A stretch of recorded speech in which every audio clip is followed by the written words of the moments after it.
sempre um grande desafio pregar, ensinar sobre o mesmo texto várias vezes, falar sobre o mesmo texto sempre de novo. E quando eu me preparava para falar sobre esse texto, um texto chocante, quando Jesus vai dizer algo para os discípulos que eles talvez não conseguissem imaginar, eu fiquei pensando sobre quantos ensinamentos novos os discípulos receberam desde que se encontraram com Jesus pela primeira vez. Desde que Jesus começa a ensinar, a falar para os discípulos e para as multidões, quanta coisa nova eles ouviram de Jesus. Outro dia, lá mais no começo, Jesus chegou para eles e disse: olha, vocês ouviram que os antigos diziam para vocês que vocês devem amar os amigos e odiar os inimigos? Pois é, eu tenho algo novo para dizer para vocês. Eu quero que vocês amem os inimigos e orem por quem persegue vocês. Os discípulos devem ter se entreolhado e, uau, que diferente. Aí de repente Jesus chega com essa hoje: o que vocês aprenderam sobre quem é mais importante? É essa discussão, né, que vocês estão tendo no caminho, tiveram no caminho? Então, para vocês mais importante é aquela pessoa que está rodeada de outras pessoas? Aquela pessoa que senta nos primeiros lugares, que é servido por todo mundo, nos jantares especiais? Pois é, eu quero ensinar uma coisa diferente sobre quem é mais importante para vocês. O mais importante para vocês deve ser quem serve, quem ajuda. Mais importante para vocês deve ser quem cuida, quem abençoa outro alguém. Bom, vamos aos detalhes, vamos para os detalhes do texto. O primeiro detalhe que me chama muita atenção, eu vou só destacar o primeiro versículo nos 3 momentos especiais que eu preparei para hoje, mas vou falar um pouco sobre todo o assunto, todo o texto. O primeiro versículo diz que Jesus e os discípulos chegaram à cidade de Cafarnaum. Quando já estavam em casa, Jesus perguntou aos 12 discípulos: o que é que vocês estavam discutindo no caminho? Diz o texto que chegaram à cidade de Cafarnaum. Uma coisa importante quando a gente começa a estudar um texto é saber o cenário todo, é conhecer o cenário inteiro. Então a gente olha para depois, olha para durante, olha para antes, e a gente acaba de ler que os discípulos e Jesus, eles chegaram em Cafarnaum, na pequena cidade de Cafarnaum. Mas eles chegaram de onde? Estão vindo de onde? Estão vindo do Monte da Transfiguração. Está lá no capítulo 9, se você der uma olhada na sua Bíblia, volta uma página, capítulo 9, eles tinham estado no Monte da Transfiguração, ou seja, eles estão vindo de um dos momentos, ou do momento mais importante do ministério de Jesus até aqui.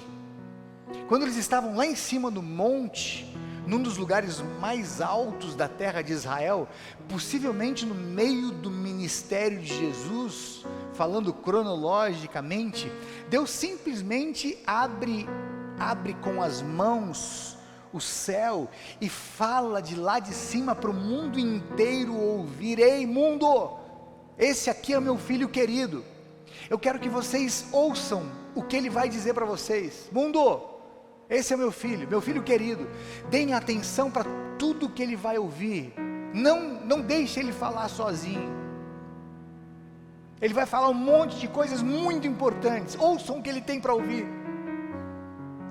Deus inclusive podia ter antecipado algumas coisas que a gente depois ouviu mais adiante, no fim dos evangelhos e depois nas epístolas, mas tudo tinha um tempo certo para a gente ouvir. Mas Deus podia ter dito, por exemplo, o que a gente ouviu no final do evangelho, quando o próprio Jesus diz que Deus deu para ele a autoridade. Deus podia ter dito aqui, quando abriu as nuvens e disse lá de cima para baixo: eu vou dar para ele, mundo, eu vou dar para ele toda a autoridade no céu e sobre a terra. Deus podia ter dito aqui no Monte da Transfiguração o que Paulo vai dizer mais adiante nas epístolas: eu vou dar para ele o nome que está sobre todo nome, porque diante dele todo joelho, diante do nome de Jesus, o meu filho querido, todo joelho vai se dobrar, e toda língua vai confessar que Ele, o meu Filho, Jesus Cristo, é Senhor do universo. Ei, é esse Jesus que está entrando na pequenina Cafarnaum agora. Você tem noção disso? Jesus poderia morar na poderosa e pomposa Jerusalém, onde todo mundo queria morar, mas Ele escolheu morar na desconhecida e pequenina e discreta Cafarnaum. Jesus poderia andar dos melhores transportes da época e poderia estar cercado dos súditos, dos mais importantes guardas. Ele poderia ter quem quisesse ao seu lado, ao seu mando e ao seu desmando, mas ele escolheu andar a pé para lá e para cá e ter os discípulos, as pessoas mais simples ao seu redor. Mas se fosse assim, se morasse em Jerusalém, tivesse todo esse luxo, não seria Jesus. O nosso Salvador veio para ser diferente. Ele veio para servir. E servir faz parte do seu jeito de ser. Servir faz parte da sua personalidade. Ele personificou o seu jeito de ser com o serviço. Era só você olhar para Jesus e você via Ele de braços abertos. Não é assim que a gente, quando fala com Jesus, quando se lembra de Jesus, quando pensa em Jesus, vê Jesus assim? Um segundo momento do texto, versículo 33, de novo, diz que eles chegaram em Cafarnaum. Quando estavam em casa, Jesus pergunta para os discípulos. Esse é um detalhe interessante também. Como tem detalhes legais aqui. Você deve estar lembrado que quando Jesus desce do Monte da Transfiguração, havia uma multidão esperando Jesus lá embaixo. Ele faz um milagre. Ele deve ter cuidado das pessoas, conversado com as pessoas. Mas depois, no final de toda aquela confusão, ele então finalmente vai para casa. Ele chega na sua cidadezinha, em Cafarnaum, tira aquelas sandálias empoeiradas, aquela roupa suja, empoeirada, coloca chinelinho havaianas, a roupinha de casa, senta na sala, toma aquele banho, senta com os discípulos.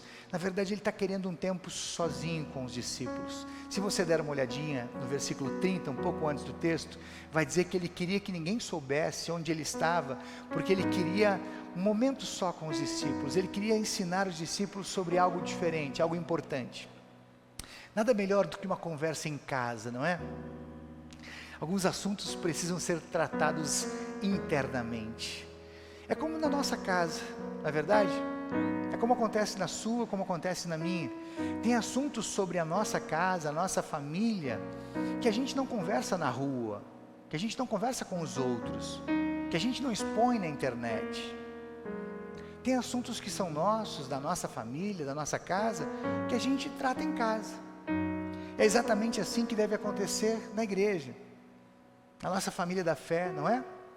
Na verdade, o que está acontecendo com Jesus aqui no texto bíblico, ele vai sistematizar lá em Mateus 18.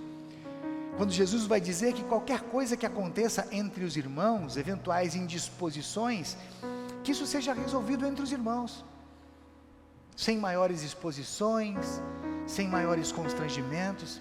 E é por isso que Jesus espera eles chegarem em casa.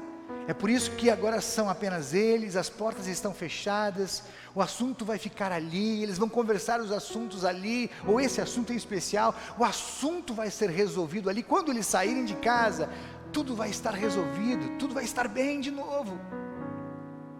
É assim que acontece nas nossas conversas em casa. É assim que acontece quando a gente conversa os assuntos dentro de casa, quando a gente conversa os assuntos tendo Jesus como conselheiro. A gente sempre tem o prazer de resolver, de decidir, de conversar e de resolver. E tem um terceiro detalhe para fechar com chave de ouro. Você está com o texto aí na mão? Ainda o versículo 33. O que vocês estavam discutindo no caminho?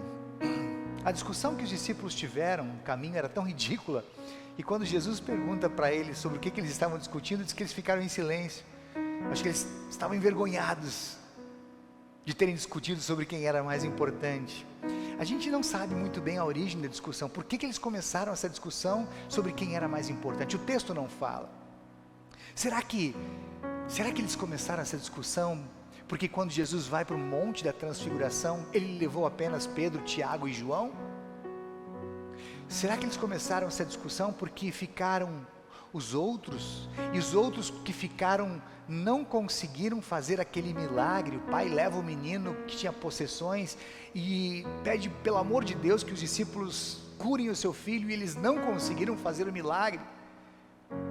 É muito difícil a gente dizer exatamente por que começou a discussão de quem era mais importante, se a discussão era só entre eles, ou era entre, de repente, dois grupinhos entre eles. Mas para Jesus, isso aqui é pouco importante. Para Jesus, Pedro, Tiago, João não eram mais importantes, e por isso ele os levou para o Monte da Transfiguração. Tampouco os outros eram menos importantes, e por isso ele os deixou lá embaixo, e por isso eles não conseguiram fazer o milagre. Não. Para Jesus, o mais importante não é o status, se está lá em cima no monte ou lá embaixo no monte. Para Jesus não é a fama o mais importante, ou não são os seguidores, não é o tanto de likes que você tem, não são as habilidades, não é o dinheiro. Para Jesus o mais importante é aquele que serve, mas não é o que serve de qualquer jeito, não é o que serve por obrigação, não é o que serve por retribuição. Para Jesus o mais importante é aquele que serve de forma diferente, porque a palavra que aparece aqui como serviço é diaconia, e diaconia é servir com a vida, antes de servir com o serviço. Então, para Jesus o mais importante é aquele que serve com a vida, é aquele que serve com amor, é aquele que serve com alegria, é aquele que serve com prazer, é aquele que serve com a vida antes de servir com o serviço. Eu quero terminar essa mensagem, pequena mensagem, dizendo que o que está acontecendo aqui, preste muita atenção no que eu vou dizer para você. O que está acontecendo aqui nessa cena tão simples, naquela cidadezinha de Cafarnaum, onde Jesus escolheu para morar naqueles 3 anos de ministério, na intimidade daquela pequena família que se formou ali entre Jesus e os discípulos, é nada mais, nada menos do que a personificação do que Jesus está ensinando para os seus discípulos. Jesus está servindo os seus discípulos, os ajudando em relação àquela necessidade que eles tinham no momento. O grande Jesus, o dono do mundo, está naquela cidadezinha, com 12 pessoas simples, ensinando eles em relação ao serviço. Quem diria o todo-poderoso Jesus, o Jesus que hoje governa sobre tudo e sobre todos, o Jesus que no fim do mundo vai ter todos os joelhos dobrados diante dos seus pés. Mas o Jesus que um dia veio até nós, o Jesus que veio ensinar que o mais importante é quem serve, mas não quem serve de qualquer jeito. O mais importante é quem serve primeiro com a vida. O mais importante é quem serve com a própria vida. E foi isso que Jesus fez quando se pendurou numa cruz. Porque Jesus primeiro se pendura na cruz, serviu os discípulos, serviu a mim, a você, o mundo com a própria vida, e depois se sentou conosco, depois nos abraçou, depois nos beijou, depois nos acariciou, depois nos curou, depois enxugou as nossas lágrimas, depois faz fez e faz o que está fazendo até agora. É isso que é serviço. Mais importante é quem serve. Serve com a vida antes de servir com o serviço. Amém?